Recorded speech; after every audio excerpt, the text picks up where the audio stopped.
আসলে অনুভূতি যদি বলি, প্রকৃতপক্ষে ভিডিওটা যখন আমি প্রথম শেয়ার করলাম আমার ফেসবুক প্রোফাইলে, ওখানে প্রায় হিউজ 200-400 কমেন্ট পড়েছে। সবাই বলেছে যে ভাইয়া মারাত্মক ইন্টেরিয়র হয়েছে। এন্ড ভেরি অনেস্ট, আমি এটা শুধুমাত্র ভিডিওতে দেখানোর জন্য বলছি না, বিকজ আমাকে তো পে করতে হবে। So I am very much satisfied.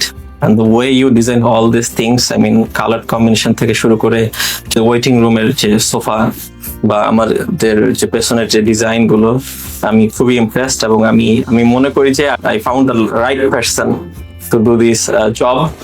And আমি before giving it to you, I went through your profile and দেখেছি যে আপনি কি কি কাজগুলো করেছেন, সম্পূর্ণ ডিটেলস, আপনার বিভিন্ন প্রজেক্ট দেখেছি আমি বনানীতে, গুলশানে এবং ঢাকার বাহিরে অনেকগুলো প্রজেক্ট আমি দেখেছি এবং দেখে আমার কাছে ভালো লেগেছে। তাদের যে রেফারেন্স গুলো আমি দেখেছি, ওটা প্রকৃতপক্ষে আপনার মতো করে আমাকে ইমপ্রেস করতে পারেনি, যার ফলে আমি আপনার সাথেই কাজটা ডিল করি এবং আল্লাহর রহমতে আমি বলবো যে আমি আলহামদুলিল্লাহ, I am very much satisfied with it.